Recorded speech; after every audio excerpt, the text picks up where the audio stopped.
I could have it go up, or I could have it go down, like a yo-yo. That wasn't an erratic tweet from a day trader in his basement. That was the President of the United States, Donald Trump, speaking this past Tuesday evening regarding the single most important asset in the global financial system, the US dollar. And the market didn't just listen. It panicked. In the last 48 hours, we have witnessed something that hasn't happened in decades. We are seeing the fingerprints of a coordinated assault on the dollar by Washington and Tokyo. We aren't just talking about market volatility, we are talking about a fundamental regime change in how the global economy works. The Japanese yen, the favorite punching bag of the currency world for the last 5 years, suddenly ripped higher, tearing through resistance levels like they were wet tissue paper. It moved from 159 to 153 against the dollar in the blink of an eye. Why does this matter to you? You might be sitting in Chicago, London, or Toronto thinking, I don't hold Japanese yen, why do I care? Here is the reality check: if the US and Japan are conspiring to crash the dollar to help American manufacturing, the collateral damage is going to be your stock portfolio, the value of your home, and the price of everything you buy at the grocery store. The global currency wars have officially gone nuclear. And if you're holding the S&P 500, you are standing in the blast zone. Let's peel back the layers of this mystery. Because to understand the danger, you have to understand the timeline of the last 72 hours. It plays out like a financial thriller. It started with a whisper. Traders in Tokyo and London began hearing rumors that the New York Federal Reserve, the heavy hitters of the American central banking system, was conducting rate checks. Now, for those of you who don't spend your days glued to a Bloomberg terminal, a rate check is the central bank equivalent of a mob boss walking into a shop, cracking his knuckles, and asking, "Nice place you got here, shame if something happened to it." They call banks and ask for a price quote on the currency, not because they need to know the price, but to signal, we are watching. We are ready to pull the trigger. For years, Japan has been fighting a lonely war to stop the yen from becoming worthless. They've spent billions defending their currency, usually fighting against the massive tide of the US dollar. But this time? This time is different. Japanese Finance Minister Satsuki Katayama came out late Tuesday and dropped a bombshell. She said Japan acts in line with our joint statement from September. Translation? We aren't doing this alone. The Americans are in on it. This is the green light. The White House has effectively given Tokyo permission to intervene. And then, President Trump threw gasoline on the fire with his yo-yo comment, explicitly stating he wants a weaker dollar to help US manufacturers. The result? The yen exploded upward. Speculators who were shorting the yen, betting it would go down, got liquidated instantly. But this isn't just about forex traders losing their shirts. This is about the Tacit Alliance. If the US and Japan are now working together to weaken the dollar, the entire macroeconomic playbook we've used for the last 10 years just went out the window. To understand why this is happening in January 2026, we have to get inside the head of the administration. President Trump has a very specific, 1980s view of world trade. In his eyes, the scorecard of a nation is its trade balance. If the US buys more from Japan than Japan buys from the US, America is losing. For the last few years, the US dollar has been king. It has been incredibly strong. On the surface, that sounds good, right? A strong dollar means you, the American consumer, get cheap stuff. When you go to buy a Toyota, a Sony PlayStation, or a vacation to Europe, your dollar goes further. It keeps inflation on imported goods low. But to a manufacturer in Ohio or Pennsylvania, the voters who put Trump back in office, a strong dollar is a death sentence. It makes American steel, American cars, and American machinery expensive for the rest of the world to buy. Trump looks at the yen trading at 160 to the dollar and sees cheating. He sees Japan keeping their currency artificially low to flood the US market with cheap exports. So, the strategy is simple: devalue the dollar. Make the dollar cheaper so American goods become competitive again. But here is the massive, glaring problem that the administration is ignoring: the United States is not an island. We are a consumption-based economy.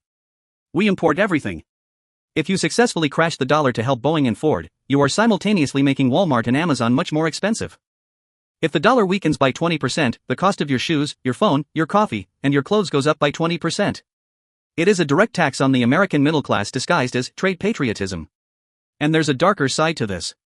When the president says he can move the currency like a yo-yo, he is effectively politicizing the world's reserve currency. The US dollar is the bedrock of the global financial system because it is seen as stable and independent. If global investors start believing the value of the dollar depends on the mood of the president on a Tuesday night, they stop trusting the dollar. And when trust evaporates, you don't get a controlled decline, you get a currency crisis. We need to step back and look at history, because we have seen this movie before, and the ending was a disaster. The year was 1985. The setting was the Plaza Hotel in New York City. The Reagan administration, much like the Trump administration today, was tired of a super strong dollar hurting US factories. They were tired of Japan eating their lunch. So, the US forced the UK, France, West Germany, and Japan to sign the Plaza Accord. It was an agreement to coordinatedly sell dollars and buy yen in marks. It worked. The dollar collapsed. US exports boomed. Mission accomplished, right? Wrong. The consequences for Japan were catastrophic, and the blowback eventually hit the US too. Because the yen doubled in value, Japanese exporters were crushed.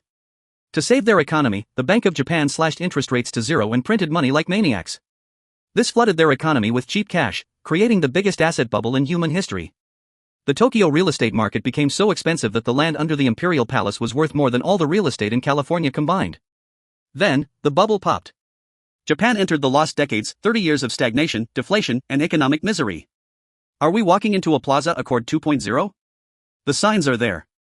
The coordination is there. The joint statements are there. But the world is different now. In 1985, the US was the undisputed creditor to the world. Today, the US is the world's biggest debtor. We owe the world $36 trillion and counting. In 1985, we could dictate terms. In 2026, if we force Japan to appreciate the yen, we are playing a dangerous game with our biggest lender. Japan is the largest foreign holder of US national debt. They own over $1.1 trillion in US treasuries.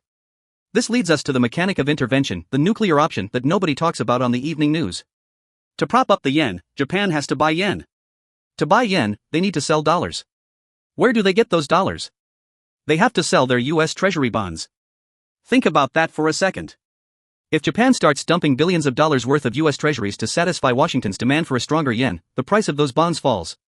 When bond prices fall, yields go up. Who pays those interest rates? You do. US mortgage rates are directly tied to the 10-year Treasury yield. If Japan dumps bonds, US yields spike.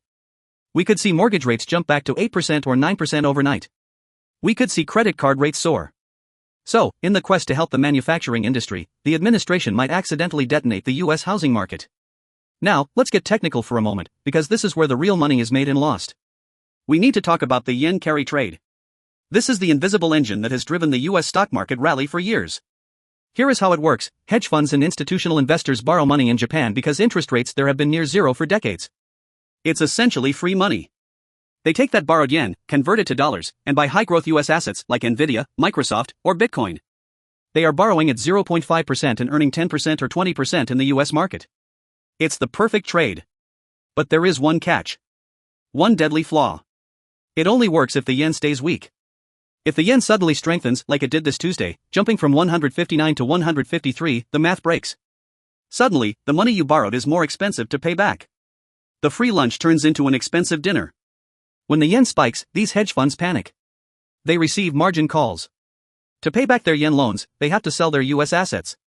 They sell the Nvidia, they sell the Bitcoin, they sell the S&P 500 futures.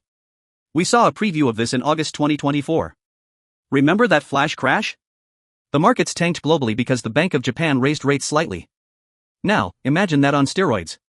If Trump and Katayama succeed in engineering a massive strengthening of the yen, we are looking at a great unwinding of trillions of dollars in leverage. This is the wallet connection for every retail investor. You might look at your portfolio and see American companies. But the liquidity pumping up those stock prices is partially derived from the yen carry trade. If the yen snaps back to 130 or 120, that liquidity evaporates. Wall Street starts bleeding out. This is why coordinated action is so terrifying to Wall Street veterans. It's not just about exchange rates, it's about pulling the rug out from under the global leverage machine. Let's look at the other side of the coin, the US consumer.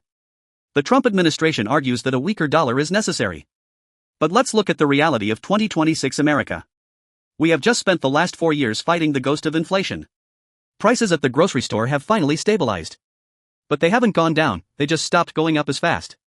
A weak dollar policy is explicitly inflationary. There is no way around it. The United States imports pharma ingredients from China and India, auto parts from Mexico and Japan, electronics from Asia, clothing from Vietnam. All of these are paid for in dollars. If the dollar loses 15% of its value against the world's currencies, the cost of importing these goods rises. Companies like Walmart and Target will not absorb those costs. They operate on razor-thin margins. They will pass 100% of that cost to you. So, the scenario looks like this. The dollar crashes. Import prices soar. CPI spikes back up to 4% or 5%. The Federal Reserve is forced to raise interest rates again to fight inflation. Higher rates crush the economy. It is a vicious cycle. The administration thinks they can surgically lower the dollar just enough to help exports but not enough to hurt consumers. That is a fantasy. Currencies are not precision instruments, they are sledgehammers. Once you start swinging them, you break things you didn't intend to break. Furthermore, consider the energy sector. Oil is priced in dollars. Usually, when the dollar falls, the price of oil rises. If oil goes back to $90 or $100 a barrel because the dollar is trash, gas prices at the pump go up. Now you have the worst of all worlds: expensive gas, expensive food, and high mortgage rates, all to theoretically help a manufacturing sector that makes up less than 15% of the US GDP. You have to ask, why is Japan going along with this? Why would Minister Katayama agree to coordinate with the US? Usually, Japan loves a weak yen. It helps Toyota and Honda sell cars in America. But there is a breaking point. And Japan hit it in 2024 and 2025. When the yen got too weak, it started destroying the Japanese domestic economy. Japan imports almost all its energy and food. With a weak yen, the cost of living for the average Japanese citizen skyrocketed. Approval ratings for the government tanked. Real wages collapsed. So, politically, Tokyo needs the yen to strengthen. They are desperate to stop the bleeding. This creates a rare alignment of interests between Trump and the Japanese government. Trump wants a weak dollar. Japan wants a strong yen. They both want the same thing, but for completely different reasons. However, this alliance is fragile. If the yen strengthens too much, Japan's exporters will scream. If the dollar weakens too much, US consumers will revolt against inflation. They are trying to thread a needle while riding a roller coaster. Traders know this. That's why the volatility is so high. The market is betting that one side will blink. Will the US back off if the stock market crashes? Will Japan back off if Toyota's earnings tank? Currently, the speculators are terrified of fighting the combined firepower of the US Treasury and the Japanese Ministry of Finance. As the saying goes, don't fight the federal. Well, don't fight the Fed and the BOJ and the US president. So, where do we go from here? What does the rest of 2026 look like for your money? I see three potential scenarios playing out. Scenario 1, the soft landing. The US and Japan successfully manage a slow, controlled decline of the dollar. The yen settles around 135 to 140. US manufacturing gets a slight boost, but inflation remains manageable. The carry trade unwinds slowly, without crashing the market. Probability, low. Governments are historically terrible at managing markets without causing panic. Scenario 2, the bond vigilante revolt. Japan sells too many treasuries to support the yen. Other nations see this and start selling US debt too, fearing the dollar is being politicized. US Treasury yields spiral out of control. The US stock market collapses due to high rates, and the housing market freezes. The Fed is forced to step in with massive QE to save the bond market, which ignites hyperinflation. Probability, moderate. This is the risk that keeps Jamie Dimon and Warren Buffett up at night. Scenario 3, the currency war escalation. The dollar drops, but then Europe and China get involved. The Eurozone and Beijing see the US devaluing its currency to gain a trade advantage, so they retaliate. They devalue the euro and the yuan. We enter a race to the bottom. Everyone tries to have the cheapest currency. The result is global inflation, volatile commodity prices, and a breakdown of global trade. In this environment, hard assets like gold, silver, and real estate tend to outperform, while cash becomes trash. The comments from Finance Minister Katayama and President Trump are not just noise. They are signal. They are telling you that the era of the strong dollar is officially over by decree. They are telling you that they are willing to risk inflation and market stability to reshape the trade balance. So, what should you do? 1. Watch the yields. Keep an eye on the US 10-year Treasury yield. If it starts spiking while the dollar falls, that is your warning siren. It means the bond market is rejecting the policy. 2. Diversify. If the goal is to devalue the dollar, holding 100% of your wealth in cash or cash equivalents is risky. This is the macro environment where commodities and finite assets shine.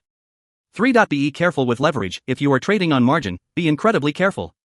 The volatility created by coordinated intervention can wipe out a levered position in minutes. The yo-yo effect is in play.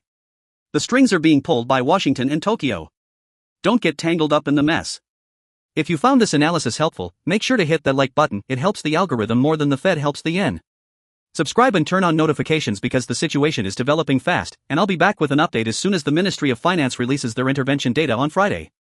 Stay safe, stay liquid, and I'll see you in the next one.